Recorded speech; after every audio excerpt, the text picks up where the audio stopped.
Lavender কালারের আগের ইয়ারিংটা হারিয়ে ফেলেছি, কি করব, শেষমেশ আরেকটা ল্যাভেন্ডার কালার ইয়ারিং কিনে ফেলেছি। বাট ড্রেসটা আসলে অনেক বেশি সুন্দর, মারাত্মক লেভেলের সুন্দর। এই থাকছে আমার কটন বেস ড্রেসটা, যেটা কিনা আমরা কটসে পাচ্ছি অথবা কুর্তি, যে যেভাবেই নিতে চান সেভাবেই নিতে পারবেন।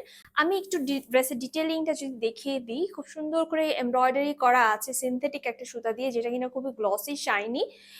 স্লিভের ডিজাইনটা হচ্ছে এটা, এখানে ডিফারেন্ট কালারের সুতা দিয়ে কিন্তু এমব্রয়ডারি করা।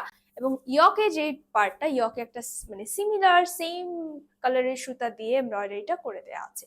এবং দুই সাইড দিয়ে কিন্তু ফ্লোরাল একটা এমব্রয়ডারি উঠেছে। বটম পার্টে বটমের দিকে সুন্দর একটা অর্গানজা টিস্যুর উপরে এমব্রয়ডারি করে প্যানেল করে বসানো হয়েছে। প্যান্টে আমরা যদি দেখি, প্যান্টের নিচেও কিন্তু কামিজের সাথে ম্যাচ করে এমব্রয়ডারিটা করে দেওয়া আছে। স্লিভের যে প্যানেল, সেই প্যানেলটাই আমরা প্যান্টে ইউজ করেছি।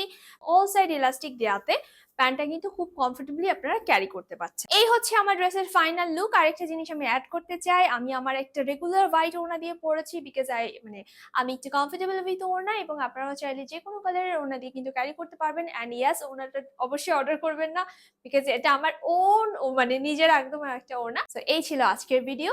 স্টক কিন্তু প্রায় শেষের দিকে, তাই দেরি না করে এখনই অর্ডার করে ফেলুন আমাদের ওয়েবসাইটে অথবা ফেসবুক পেজে।